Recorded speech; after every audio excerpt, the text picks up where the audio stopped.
Exhibition combines art and technology in celebration of the famous artist Leonardo da Vinci's creative prowess through large-scale data paintings and audiovisual projections. Briggs Abrigo, Co-Curator of Da Vinci, an Immersive AI Experience, joins us now live in the studio. He's not made out of AI. No, he's really live, a real person. How are you, Briggs? Thank you. Very good. So, tell us, how is this Da Vinci exhibition powered by artificial intelligence? The Da Vinci show is actually a collection of different art pieces done by our partner studio, Ouch. It uses AI as a tool to be able to generate data that normally artists wouldn't be able to have access to be able to then create different emotions through audiovisual content.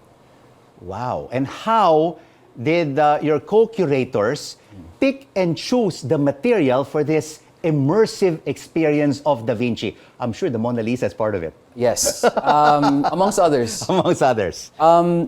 So it's actually a very simple process of curation. Yeah, because he has thousands of drawings. Yes.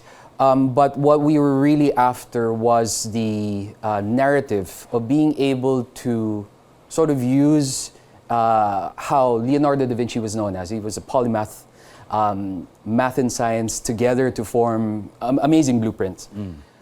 So we had to look for a content partner that would also share sort of that same vision. So we found Ouch, and then I sat down with their creative director, and then we talked about which pieces would sort of reflect or envision the use of technology and science, but use this, but create art. Wow, I'm sure Leonardo da Vinci, more than 500 years ago, would not have imagined that his art and his works and his math and science would reach this kind of magnitude. It's amazing because like the Codex, which I'm sure you're familiar with, is one of his greatest works. But these aren't the works that are published in museums. So these are his notebooks. So all of these notebooks are actually sort of the blueprints to modern technology now, from helicopters to parachutes to medical science. So it's amazing being able to show this to an audience where the use of data coming from different collaborators can be created into like future art and future vision. You know, Briggs, you're explaining this to all of us in a very scientific manner. But when I enter, for our kababayans, for our viewers, when they enter the venue, what kind of experience will they have? Will they see Da Vinci's works from floor to wall to ceiling? So in the creation of the space, myself and the other partners, we were very inspired by the different museums abroad, interactive museums, immersive museums. So what we wanted to create for a Philippine audience and really sort of to champion the whole drive of BGC to be able to create these unique experiences for their constituents as well as for other people visiting the city, we created 3 different sections and 3 different zones in the immersive space.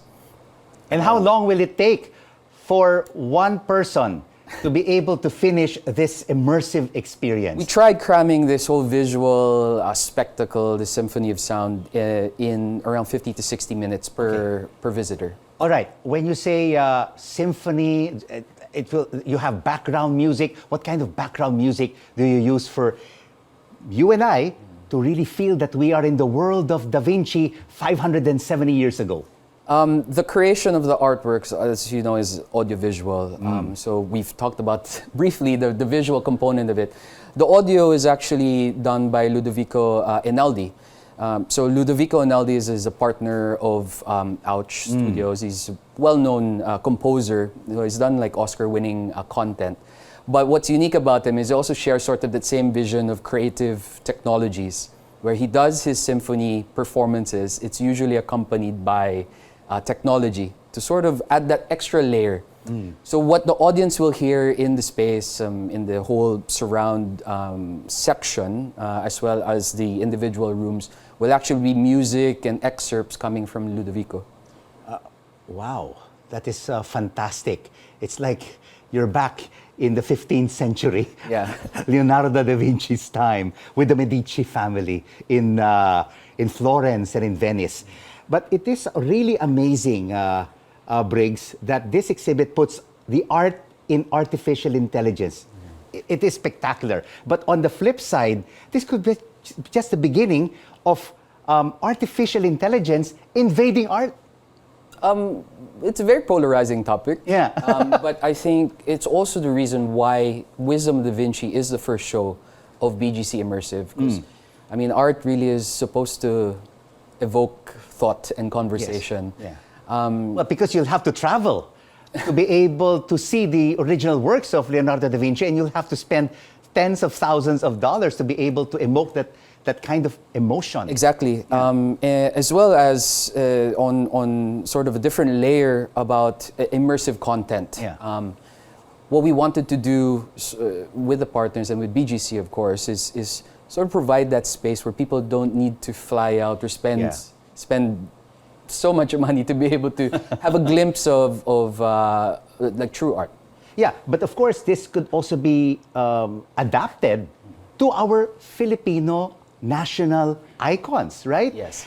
And of course, that brings the topic when ChatGPT became front and center. Now everyone's scared about artificial intelligence because eventually art, if it uses artificial intelligence, could be created by AI and not anymore by the artist's palette. Yeah. So I have a very different view on creativity. I feel that with all the hats that I've worn prior to actually putting up BGC Immersive, we feel that creativity really is you drawing ideas from substantial, objective, subjective, and then bringing it together to create something different, create something unique, which is something that Ouch and of course the creative team behind it is something that we do want to provide. So artificial intelligence is now used as a tool to sort of collect the engineering data, but then it's still the final word of the artist,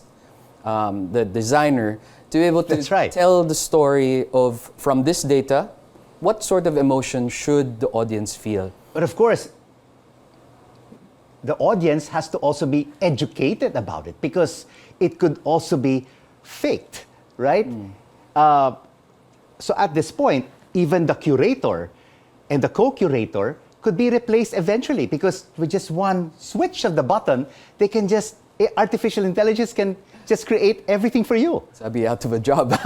No, but of course, as they say, you still need that human emotion. Yes, I think with the advance of AI and how it sort of permeates in different industries, specifically in creatives, it still can't replicate the human interaction because it still requires a human-to-human connection. That's good news. So, I mean, everything can be transformed, everything can be modified, but at the end of the day, it's still a conversation between the artist and the audience. So, tell us, Briggs, where can this Da Vinci, an immersive AI experience, be viewed? Yes, so it's at the third floor of 1 Bonifacio High Street, of course in Taguig City. And for business people, this is just adjacent to the Philippine Stock Exchange. Which is actually a strategic choice of why we chose that space as well. But yes, so the exhibit, surprisingly and then thankfully to all the people supporting it, has been extended up to December 10. So, I mean, if you do want to sort of experience that interaction or the intersection between art, science, and technology, have a visit and let us know what you think. Congratulations, and looking forward to this exhibition until before Christmas and over the next 3 months. Thank you. Briggs Abrigo, co-curator of Da Vinci, an immersive AI experience. Appreciate it. Thank you.